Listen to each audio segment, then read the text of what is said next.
Choose Your Choices podcast, Season 1, Episode 2, interview between Dr. Norwood, clinical psychologist, director of the Counseling Center at Hampton University, and the host, Dr. Norton. All right, welcome to Choose Your Choices, Episode 2. We have Dr. Norwood here.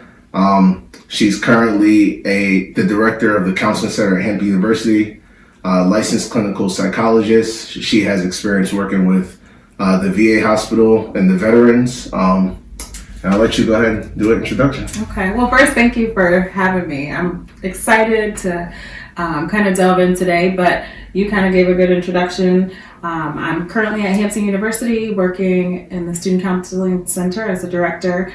I also teach a class in the Department of Psychology. And before I came to Hampton, I was working with military veterans, primarily those who were survivors of trauma. So a lot of Black males and Black females who were dealing with combat trauma and sexual trauma. Okay. Lots of trauma work. Mm-hmm. So not only you're in the clinical realm, but you're in the academic realm where you're teaching. Mm-hmm. Okay. How's that balance look?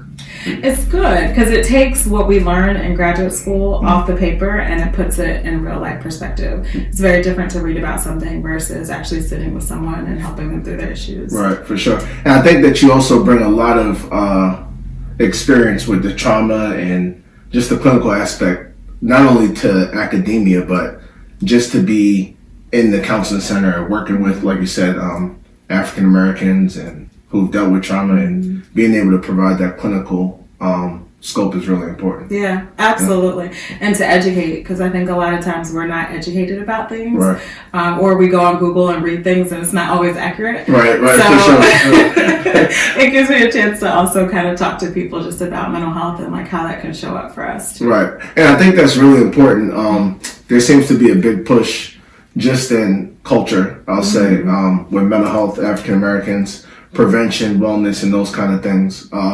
So let's take it back to when you knew you wanted to be a psychologist, and what did that path look like? It came out the womb now. So I always knew, I think like a lot of us who are in the helping profession, I always knew I wanted to help people. You know, even as a kid, I would, see somebody on the street and give them money. But I always wanted to help people primarily who were marginalized, so who were really struggling, who were dealing with some serious mental illness.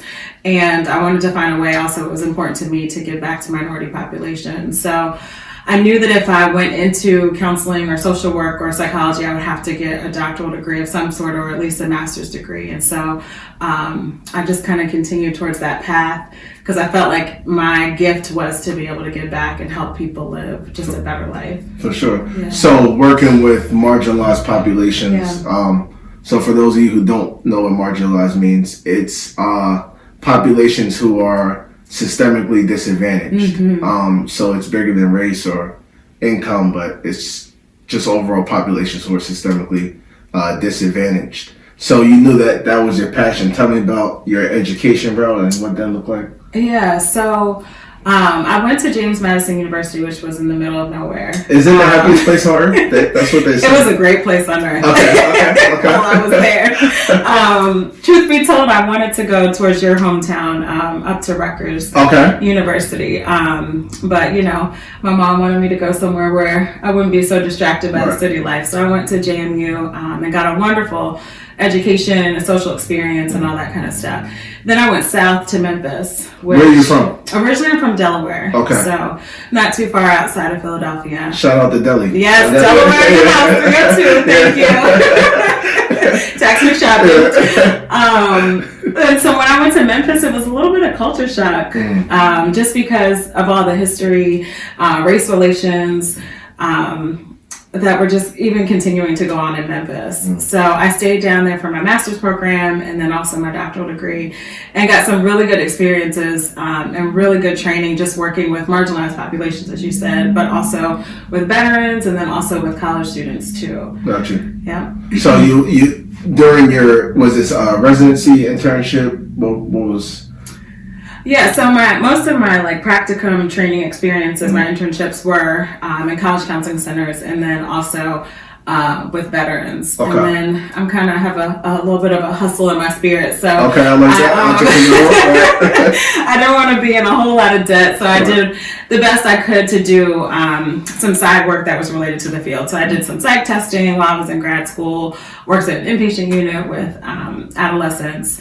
And then ultimately the last part of my doctoral program, I was matched here at the Hampton VA Medical Center. Awesome, awesome. So most of your experience has either been college student or veteran, which are totally different. Talk to us about the difference in those populations. Yeah, so the differences I think are the extremities of life experiences. Mm-hmm. So a lot of the veterans I was working with were in combat. They saw combat. They saw combat firsthand. A lot of them had leadership experiences. A lot of them experienced racial trauma. A lot of the women I worked with experienced sexual trauma as well. I think, so that was kind of the difference, I think, versus the college population. But there's a lot of similarities where, sexual assault, sexual trauma is prevalent on all college campuses, unfortunately, and just kind of in our society. So that's a similarity. And then the adjustment. So a lot of the work I did, in addition to PTSD, post-traumatic stress disorder work, is helping veterans acclimate back to the U.S., right? Okay. When you've been in a combat zone, like what does it look like to come back to the States? You're trying to ride the subway and there's, a lot of people, all kinds of people. Right. You want to go to the movies, but people are, sitting behind you. And so I think with college students too, you're helping them adjust to this new environment as well. Okay, so a lot of adjustments. Mm-hmm. So clinically, there's adjustment disorder, anxiety, or depression.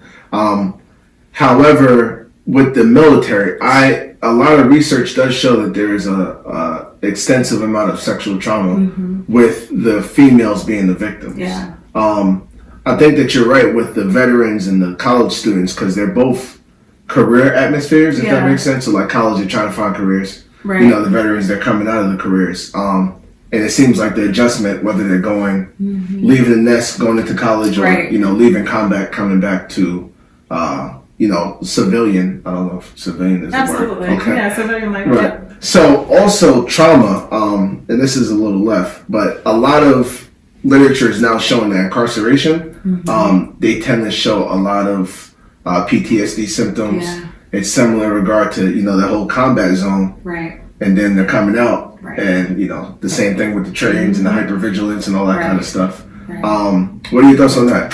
So here's the thing that I loved about the work that I did with veterans is that a lot of them had trauma even before they went overseas, right? So a lot of them came from areas where, they experienced a lot of trauma, whether it was in the home, whether it was seeing people killed in front of them.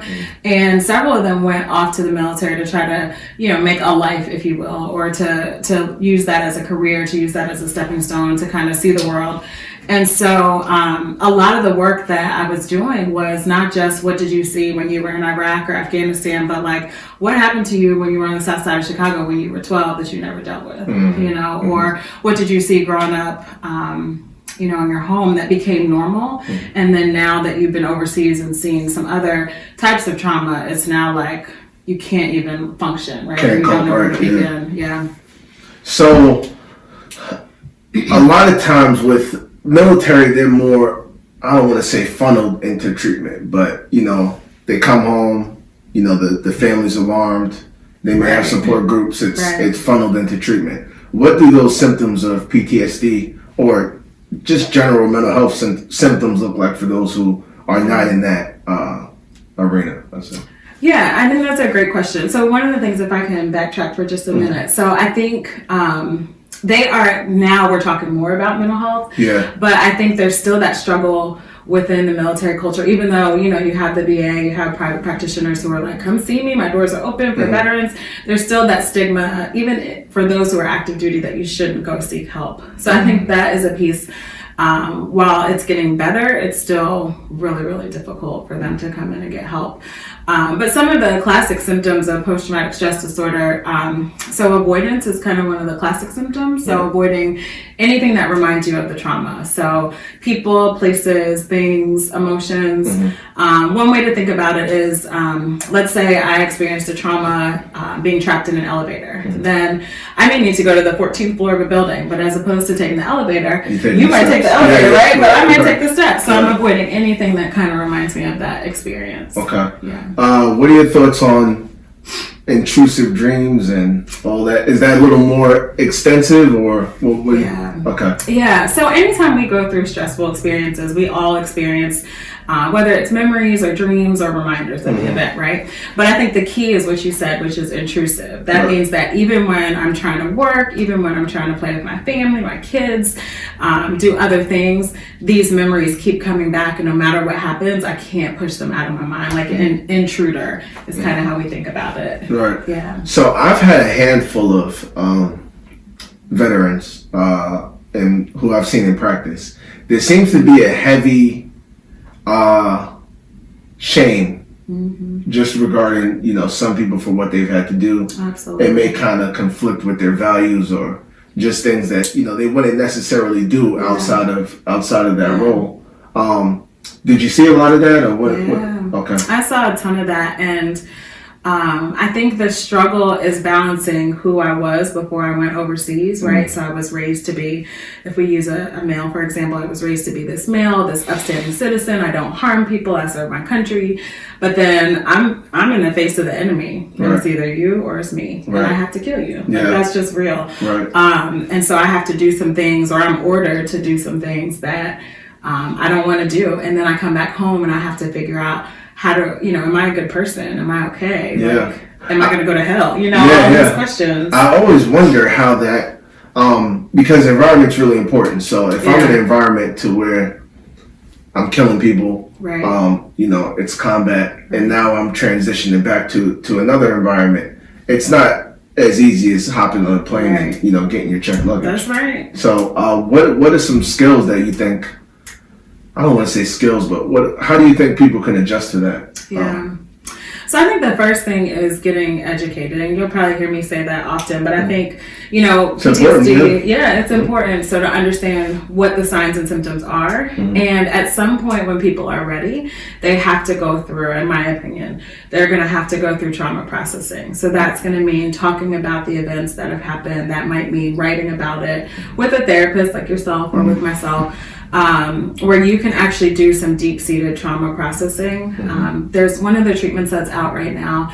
It's called cognitive processing therapy. Okay. It's a 12-week treatment that really requires someone to commit to at least 1 to 2 hours a day towards therapeutic homework, where they may be walking around and the thought process that's kind of running through their mind is the world is not a safe place. The world is not a safe place. People are not to be trusted. I need to watch my back. Absolutely, right? My back can't be to the door. And so what you're working with them on as a therapist is how can I move towards changing those belief systems, right? Okay. Challenging the irrational beliefs and decatastrophizing. Absolutely. All that kind of stuff. Yeah. But in a way, I used to always tell my veterans and tell the students too, like, I don't want you to walk around thinking, nothing bad is going to happen to you, right? Because there's always the potential. So helping them move to the point where it doesn't stop them from going to the movies or going to the park or doing things that they actually want to do. Right. And you have a very unique educational background, because most psychologists, clinical psychologists, you have a counseling foundation. Yeah. Right? Yeah. Okay, let's talk about that a little bit. Yeah, and I missed that in the intro, so thank you for bringing me back there. So, so I have a master's degree in counseling and community counseling. So I tend to look at systems a lot, and to look at specific subpopulations. And then my doctoral degree is in counseling psych. Gotcha. So that speaks a little bit more to like the student piece and just also understanding like people and doing a little bit less of the kind of research piece. Gotcha. And I think that's really important to be able to connect with people and help them along in their journey. Transitioning from VA to college, how was that transition for you? Well, fortunately, I've run into wonderful people like yourself, who, which is really important to find colleagues and safe colleagues that can help you make the transition. But, I think the biggest piece is the Veterans Affairs can be like its own little subculture where you have a lot of things at your disposal because it's such a big system. And that's kind of the system that I grew up in professionally. So that's kind of the lens that I tend to see things. And so I think coming to a new system, being open to bringing some of the things that worked at the VA hospital and recognizing the things that didn't work as well, and seeing the wonderful things going on clinically at Hampton, and just kind of melding those two worlds together, and recognizing that even though I came from working with people who have served in combat or people who have served in the military, depression looks similar, whether it's college students or military, right? And so working to kind of treat the system, but taking into account the different characteristics culturally for the population. What are some symptoms of a college student who may need treatment?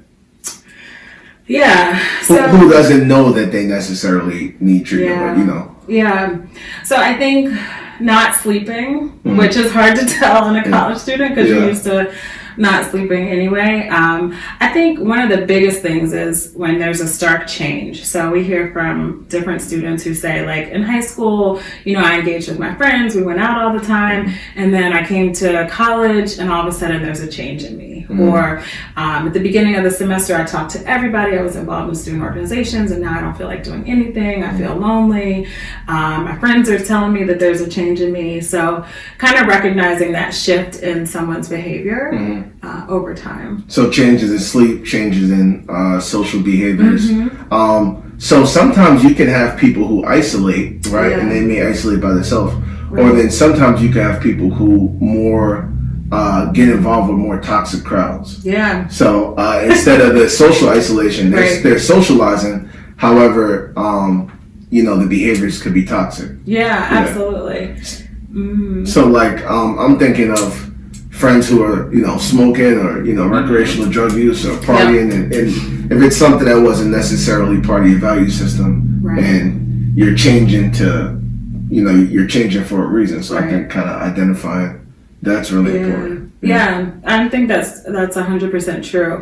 And figuring out, in college, it's a time where, freshmen are coming in, for example, and they are going to explore things like maybe they didn't drink in college, or maybe they didn't use illicit drugs, but they're going to be exploring some of those things, but figuring out the root cause behind it, or is it causing them so much trouble now that they're engaging in this behavior that they're not able to be successful at school, or they're not able to maintain relationships, or they're only drawn to these sort of toxic relationships because it takes them away from dealing with problems. The stress of whatever. So let's talk help-seeking behaviors. Help-seeking behaviors. Let's go. All right, tell the people what help-seeking behaviors are. So help-seeking behaviors, as it refers to mental health, is really taking an opportunity to recognize that I'm having some issues and I'm having some emotions and some stressors that are causing me problems. And I'm finally to the point where I'm recognizing that the strategies that I tried to use are not working. And so I realize that I need something beyond myself to assist me in feeling better. So in layman's terms, you can have someone who, and I'm just thinking of this as an example. You can have someone who, let's say, there's a situation with like custody with a child or something like that, right? And initially they're kind of coping. They could be smoking or, just doing kind of reckless things. Right. But help-seeking behaviors are when you realize, hey, I may need to go talk to someone. Right. So when you realize that, you know what, I've been smoking weed every day since I've been 12, and now I've lost every job that I've tried to have, or now I realize that like I can't even spend time with my friends unless we're getting high. It's like you start to succumb to that behavior. Right. So it pretty much takes over your character. Absolutely. Right. Now, what help-seeking behavior, is it rock bottom? I know a lot of times in substance abuse they use the term rock bottom. Does it necessarily have to be a rock bottom, or what's... That's a good question. So it doesn't have to be rock bottom, but usually people start help-seeking behaviors when they realize that what they've tried, the various strategies that they've tried, are no longer working. So if they're not at rock bottom, they're headed in that direction. That way. And let's use our culture. African Americans, what does help-seeking behaviors look like? Yeah, so for us, and I mean, research supports this, as you kind of highlighted at the beginning. For us, a lot of times we stay away from help-seeking behaviors. So historically, you know, in African-American culture, we're supposed to be strong. We're supposed to be strong women, strong men. We're supposed to be able to handle things. We're not necessarily supposed to need help. We use the church a lot of times, culturally speaking. We're supposed to keep going and persevere, right? Even for physical health, we have some of the lowest numbers of going to seek medical treatment, right? And mental health care.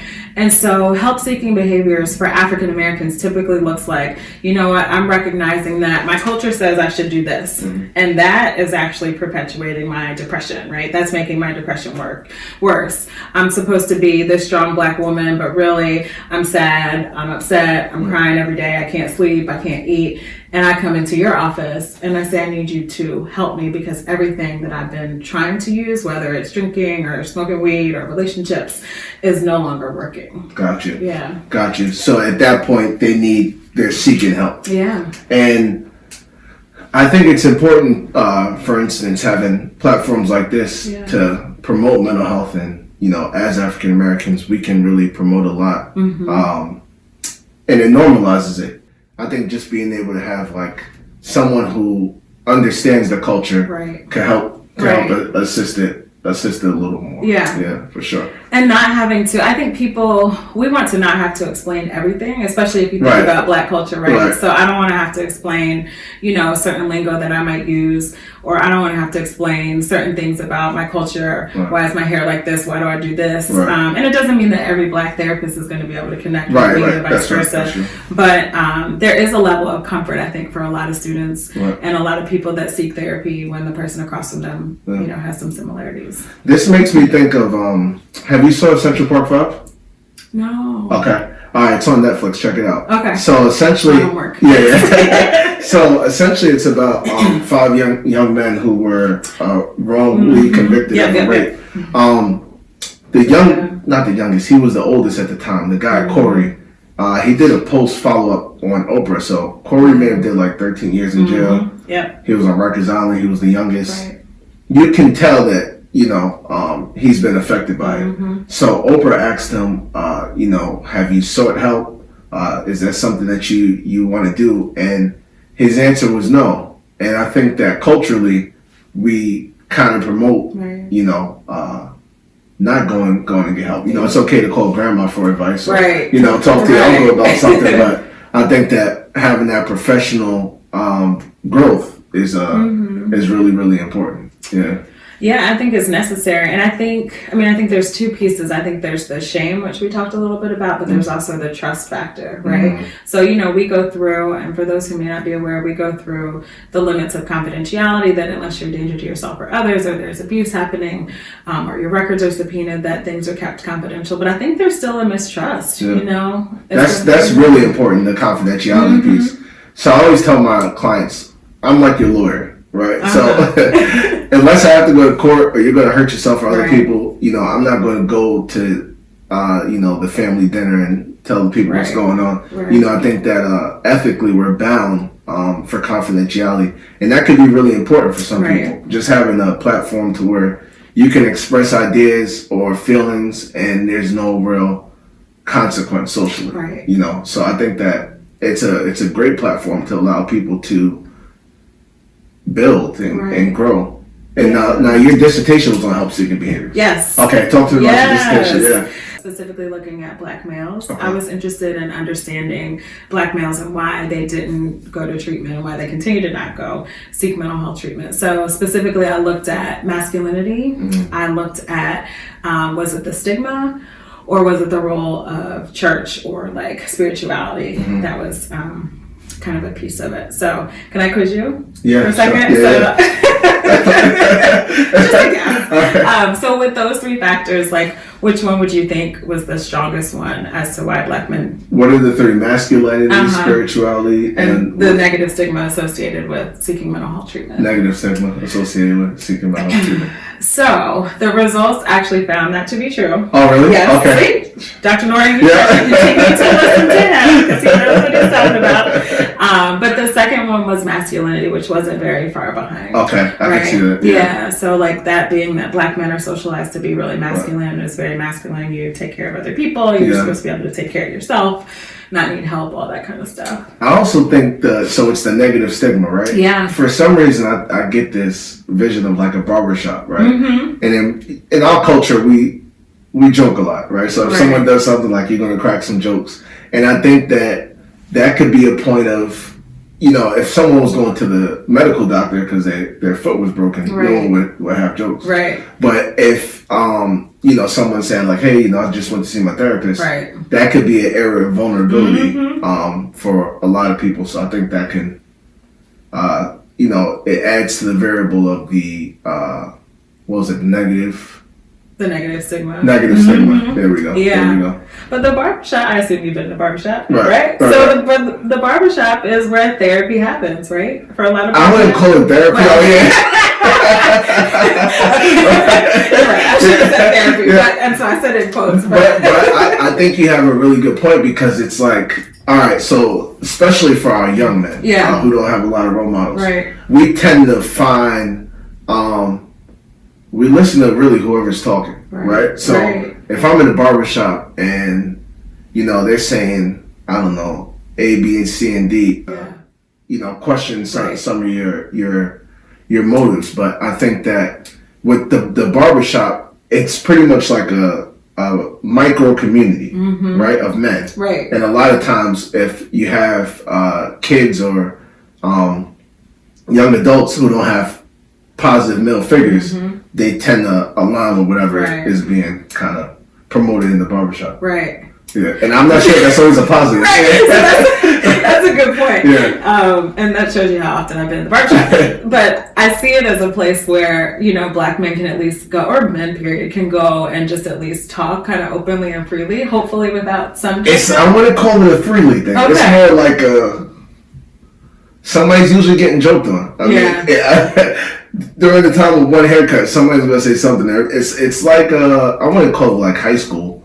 but it's like the same kind of jokey joke. I don't think you can have very serious conversations in the barbershop. Gotcha. So for instance, if someone comes in and says, "Hey, my dog died," somebody may be like, "Oh man, I'm sorry." Yeah, the other person's like, "The dog," and then so it turns into something else. Gotcha. Right, but I think that for those of you who need help or assistance, definitely finding a professional is important. Yeah, absolutely. I want to talk about 3 resources people can use to find professionals. So one is EAP. A lot of people do their jobs, they have EAP, and a lot of people don't even know what it is. Yeah. So essentially it is a free, it's not free because your company pays for it, but you don't have to pay any copay, you don't have to pay anything. But you get 5 to 8 sessions with a therapist or psychologist. Next one is your insurance, which is really important. With Obama, he made mental health an essential part of healthcare. Yeah.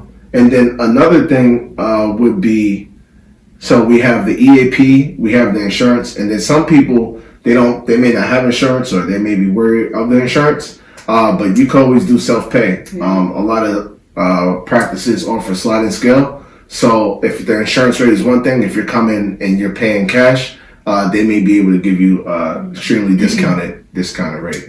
But there are options for people outside of the barbershop or some of these kind of toxic communities. Yeah.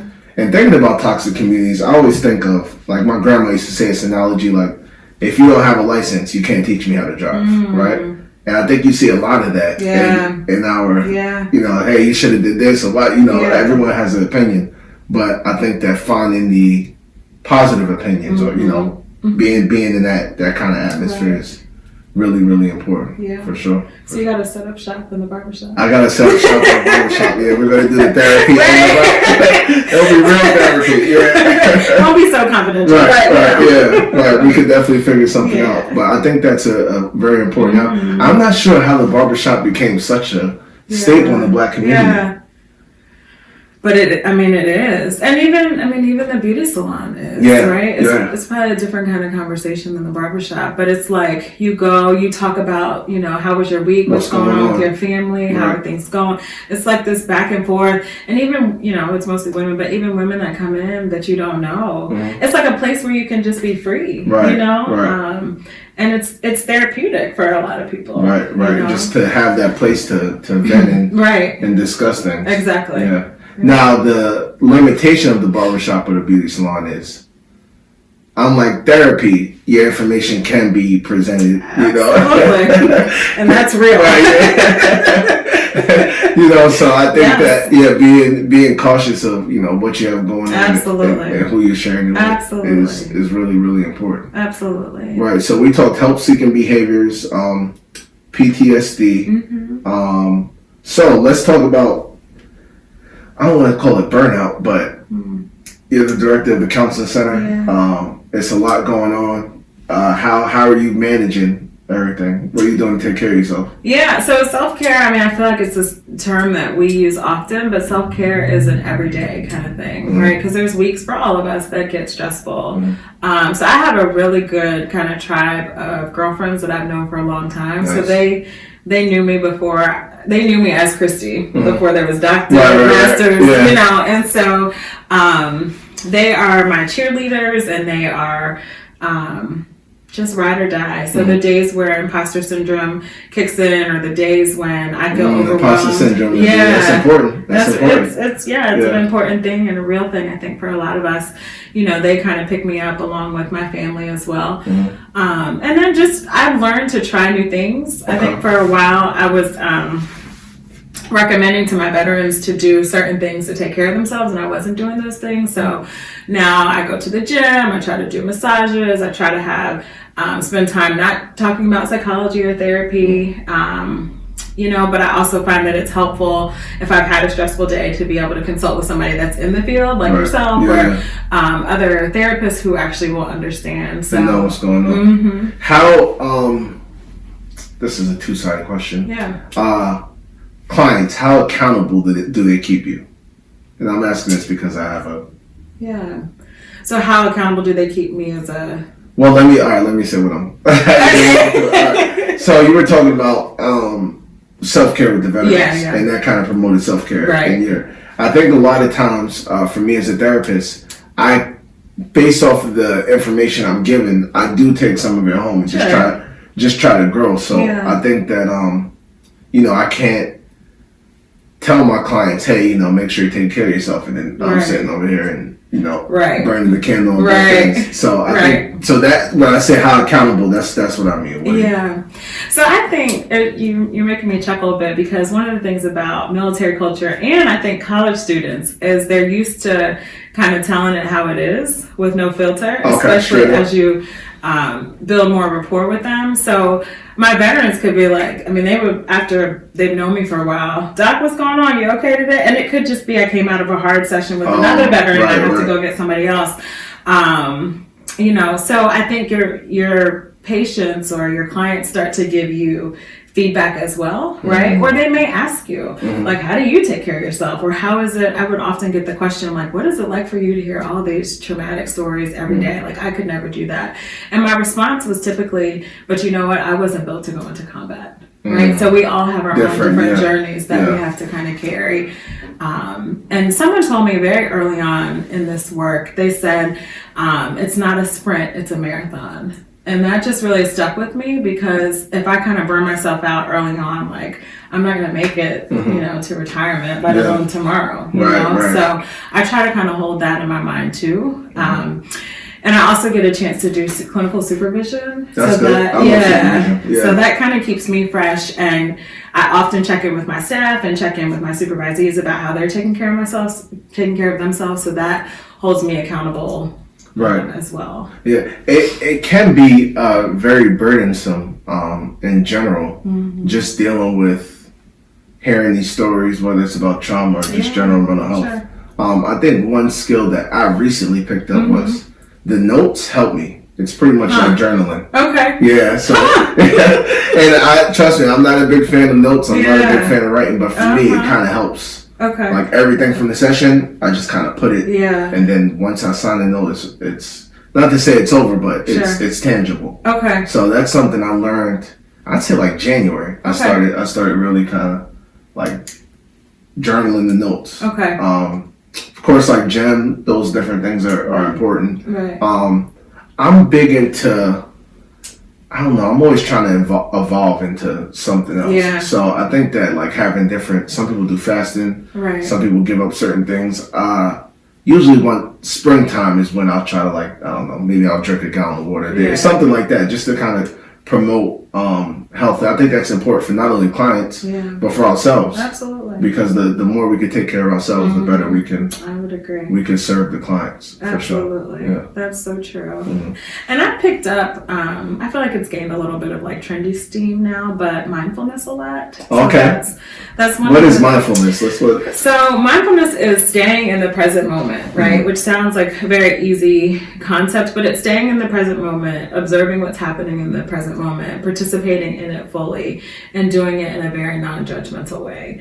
So I get an opportunity to, like I'm running a mindfulness group on campus. I did a lot of mindfulness work before I came to Hampton. And so that's kind of one of those examples of like, hey, you can't be teaching these people to, your clients to kind of relax, or teaching them how to like start the process of healing from trauma and you're not doing that work. And so I started doing that myself because it's so easy to focus either on what happened yesterday or what's getting ready to happen 3 years from now. And then I'm the 3 years from now. I'm real like strategy. Yesterday is cool, but I'm more like, what's going on? What's tomorrow, the day after? And that kind of can, I think it can help us, right, in our society, because it's like, what's next? But it also, for some people, it can breed anxiety too. And so I have learned to just like practice that, and so that I don't miss out on the moments that are happening in the now. So what does mindfulness, what can an example look like for the listeners? Yeah, so they have a lot of different, so YouTube, you can Google or YouTube mindfulness, and it can look like something as simple as sitting with your eyes closed and focusing your attention and your awareness on your breath, literally what's coming in and what's coming out. Some people prefer to do it like walking, so you can find a place that feels comfortable and safe enough for you, and you walk, but you're walking slowly, right? So you're from New York, so you probably walk pretty fast, right?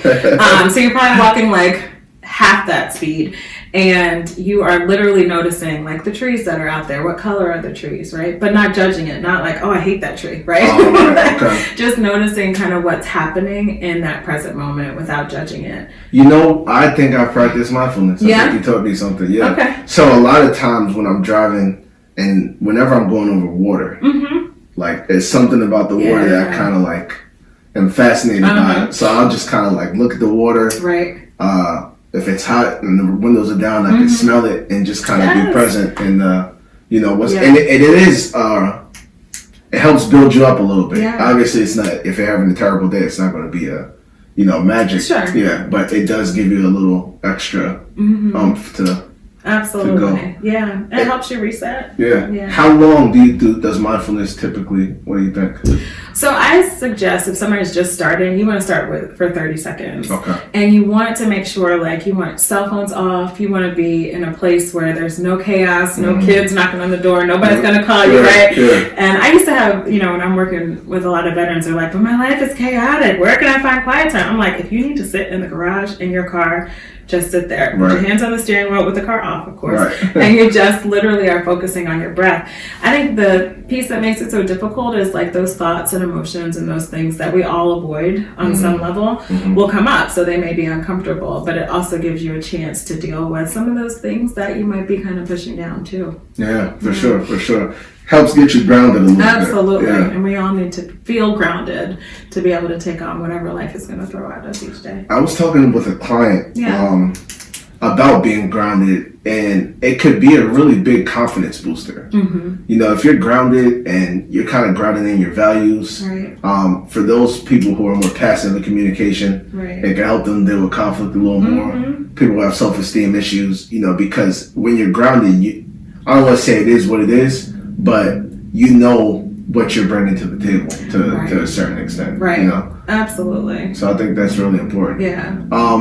we did the So You Want to Be a Therapist panel. Yes. That was good. Yeah, that was fun. That was a lot of fun. So those who want to pursue psychology or counseling or anything, what kind of advice would you give them? So first of all, recognize that you're going to have to go to graduate school. Yeah. So listen, graduate school is mandatory. Right? You're going to have to go to a graduate program. The undergrad in psychology is not going to cut it. And I actually did inpatient residential with kids. Oh my goodness. It was the shout out Keystone in Newport News. That's what it was. But I graduated Hampton, and literally I was in security. You know, it's nothing but restraints. I remember I was in the YMCA, like literally working out before I'm going. And I said, this is not what I got my degree for. This is right. And I think that at the graduate level, you're able to get more clinical, which is important. Right. If you have an undergrad degree, they're going to put you at a position to where you're doing, I don't want to say boots on the ground. It's a little less than that. But it's restraints. It's restraints. Monitoring. Right. You know, that kind of stuff. Couple notes, but you're not really. I don't want to say you're not affecting people, because obviously you can affect people no matter what you're doing. But you'll have a lot more clinical and career options if you pursue. You know, with the psychology undergrad, it's definitely a glass ceiling. It's like you can either your residential treatment, behavior specialist, or whatever they want to call it, or you're not. Right. You know? Yes. And I think it's important for people to know, especially when they're like, I want to be a therapist, like whether it's social work, whether it's psychology, whether it's counseling, like you're going to have to get an advanced degree of some sort. Yeah. So I think that piece is important. I think the other piece that can be important is to recognize why you go into the field, because that's going to help you for the long term. For sure. So to figure out like within yourself, and that might mean you going to seek your own therapy. Right. Some programs even require it. Yeah, Regent. You know? They require it. You had to do like 5 sessions or something like that. And it's important because you want to know what it is on the other side. For sure. So did you know, have you always wanted to be a psychologist, or?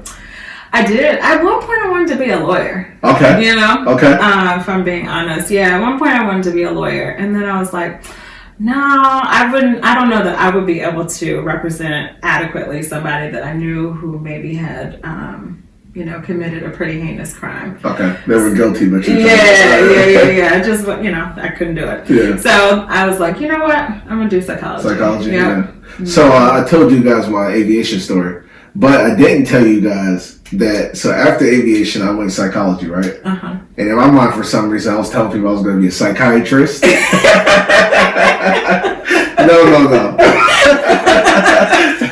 Med school, med school, and then it's additional residency. Right. So no, I'm just not built for that. Yeah. So I think that some people, when they think of the field, there are a lot of different avenues that you could go. So like for instance, like my undergrad roommate, Donovan, shout out Donovan, he went IO, and then he's like the HR director, so it's different lanes that you could go. And those of you guys that don't know, IO psychology is more like business psychology. So like, which colors do people buy, marketing, advertisement, the psychology behind purchases and sales and things of that nature. So, but he still had to get an advanced degree, right? Yeah. So my psychology people, go ahead and take the GRE. Right. Just do it. Yeah, just go ahead and take the GRE, and you can figure out, because you could go counseling, you could go psychology, you could go social work, you could go IO. There's so many ways that you can go, but you have to go. Yeah. Okay. Yeah. I like the way you said that. Like, there's a lot of ways you can go, but you have to go. You have to, or else, there are other options that you don't have to. You need a college degree, right? But you won't be working in the field of psychology. Yeah, for sure. And I think the other thing I would suggest is to find someone in the field. Also, if you're thinking about it, if you want to help people, you're not sure what route to go, finding somebody who's doing that work so they can guide you. Sometimes we try to do it ourselves, and I come from a family, some of my family members still use the word shrink, and I'm like, no, you have to. my mom calls me a psychologist to this day. I'm like, Mom, I'm a therapist, I have a PhD, but Shout out, Mom. But she's like, yeah, my son's a psychologist. I'm like, actually, I'm not. I don't want to say it's confusing. It's layered, though. It's layered. But for those of you who are interested in pursuing becoming a therapist, a counselor, or whatever it is, it's about going. So you definitely have to go to graduate school for sure. Absolutely. For sure. And one thing that they don't tell you is about the residency process.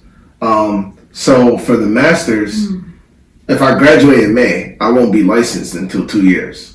So that's something to consider. And I know with psychology, you guys have a match program. Oh my gosh, yes. Right? Which is like medical school match, by the way. Yeah, that's it. It is. It was pretty daunting when I was going through. They didn't have enough slots around the country. Right. Yeah, so there were more applicants than there were actual internship site slots. How was that process for you? Let's talk about the match a little bit. Stressful. It was really stressful. So you apply to all these places around the country. You hope to get interviews. At that point in time, you're trying to find places where you want to live, more longer term. You're going to interview, but the next person behind you is interviewing. Some of them are group interviews, some of them are individual. And if you didn't match, you had to stay in school another year because you didn't want to go to an unaccredited internship site. And so, I had colleagues who ended up having to take an extra year, take extra loans out because they didn't match. And they're very viable candidates and wonderful psychologists now. But fortunately, the pendulum has now swung, so there's now more internship sites than there are applicants. That's good, because everything about the match I've heard has been not enough sites. And I think it's important to know that, whichever degree, accreditation you mentioned. Accreditation is very, very important. I could go get a master's in social work, and if it's not accredited, it's like a bachelor's. So we want to make sure that when you're pursuing these graduate degrees, that it's from an accredited program. I think that's really, really important. Absolutely. It's necessary, because otherwise then you spend all this time and possibly money and it may not lead to where you want to go. Yeah, if it's not leading toward licensure or things of that nature, it's no good. Absolutely. So which was academically, what was I'll talk about my hard time first. So dissertation for me was the worst. It was really bad. So my dissertation was exploring the relationship between childhood trauma and resilience and depression. Okay. So I did a survey to where everyone was adults, my population, but they did the childhood trauma questionnaire to determine who had been affected by trauma, and then I used that I determined resilience and depression, and then I was able to see what contributed to it. Right. I'm saying now, it's it's something that's behind me, but at some point, I didn't think I was going to finish. You get the imposter syndrome, and you're talking research, but it's tough, but it's doable. Took a lot of late nights. Yeah. And I think kind of like getting into that system. So no matter what you're dealing with, if you find a system or create habits, it pays off. Yeah. What was one of your toughest academic experiences? I think so. Dissertation for sure. No good, right? Yeah. And I think most people, they have an awesome group. It's I think it's called. I just joined it. It's like doctoral degrees for African Americans. It's a Facebook group, and so I know there's two groups on Instagram. One is called Black Male PhDs. Oh, okay. And one's called Black Female PhDs. So shout them out. That's awesome. I think if people can find groups like that to help them, I didn't have those things at the time. Social media wasn't as prevalent as it is now, but I think any kind of support is really helpful. I think for me, one of the biggest struggles I remember is the first year of the doc program, and I just remember sitting on my apartment floor at the time, and I was in a new relationship with my now husband. Okay, shout out to your husband. Shout out to my husband. Hey, thanks for hanging with me. like it was so much, there's just so much to do, so much to keep up with, so many articles. And we had a come to Jesus moment, and he was like, look, you got to find some balance. It can't just be all this doc program. Yeah. And so I think that was a wake-up call where I was like, this degree is important, but I don't want to lose friendships or relationships that are really important to me as well. So I think during that transition period, finding those people who can, again, help keep you grounded. Yeah. But that transition to the doctoral program was difficult. Yeah, it was the worst. I mean, you can say it was like, I remember being in my first class, like, I don't really know. right. Everyone's speaking really high research jargon. Right. And I'm articulate. I'm not the most, posh, I guess is the word. So, I was just like, wow, this is... And then you brought up a good point about the social media. In your doctoral program, there's probably not going to be a lot of black people. Right. There were 2 of us. Right. And we had a small cohort of 8. In your cohort? Mm-hmm. Yeah, we had 12... That was 2 females. Yeah. And then you. Right, and then me. Yeah, so... And then there was a thing with like a graduate assistantship, so that was a whole nother. But I think that connecting with people who are going through similar experiences is really important because talking to your family is important, but they don't know what a lit review is, and and you going back and forth with your it's like you'll get through it.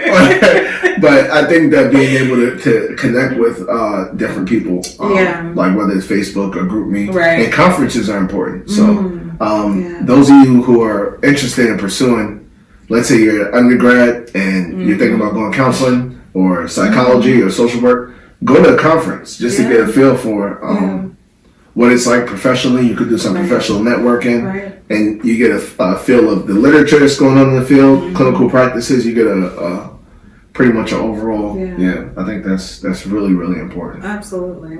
Yeah, and don't be afraid to ask. I mean, we're both obviously living witnesses in spite of our, the hurdles. You can definitely make it through. There are lots of people who have gone on to do it. And then, I always say, if everybody could do it, it wouldn't mean as much, And so obviously, if it was easy, everybody would do it. Yeah, absolutely. So it's going to take a little bit of work and some heartache, but it'll be worth it. Yeah. And especially depending on what you want to do, but there are resources like LinkedIn is like the #1 business social networking. So if you want to be a psychologist, find a psychologist on LinkedIn, and everyone's not going to be receptive, but you only need one yes. Right. You only need That's one. right. Yeah, for sure. And a lot of times people, I don't know about you, but I mean, when people reach out to me, I don't want to say randomly, but unexpectedly, and they just say, hey, can I pick your brain about how you plan? I'm like, this is fun. Yeah. I'm open to that for sure. Yeah, I mean, if you never put yourself out there, because, the world is really about connections at this point. Yeah.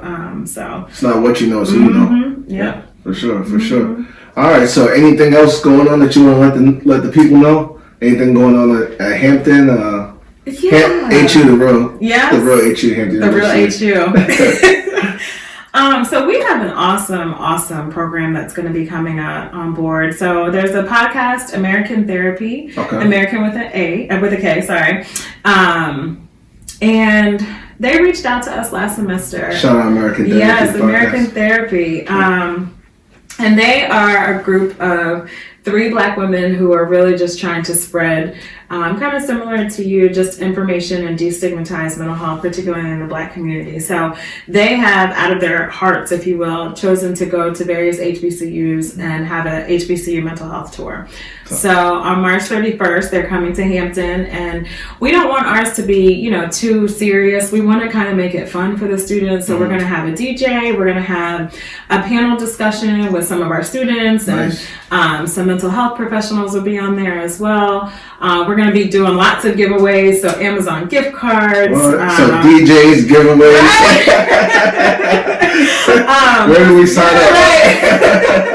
There's also going to be free food that we were able to get. And so we are just super excited to kind of bring this here. And my vision, honestly, is for this to be an event that happens every year. So the Student Counseling Center and Student Support Services, we're co-sponsoring it with American Therapy. And so it's open to the community. It's on the 31st at 6 o'clock. Okay. And we are just excited to have that open dialogue to help decrease the stigma, to have a platform for students to openly discuss mental health, but in a way where we don't leave there feeling extremely heavy, but we leave there realizing that mental health is something that we all need to deal with, and that we can talk about it in a way that is healthy and yet gets us to the point where we can kind of look out for the person that's next to us too. Right. So like you said, the balance of having fun and enjoying it with it and not being too heavy. Absolutely. And that's March 31st? March 31st. March 31st, Hampton University, 6 o'clock. 6 o'clock. It's good that it's open to the community. It is. So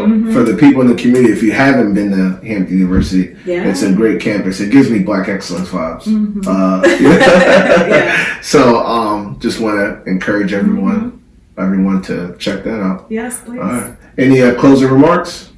I guess I just again want to say thank you. No, thank you. Seriously, thank you. No, this has been good.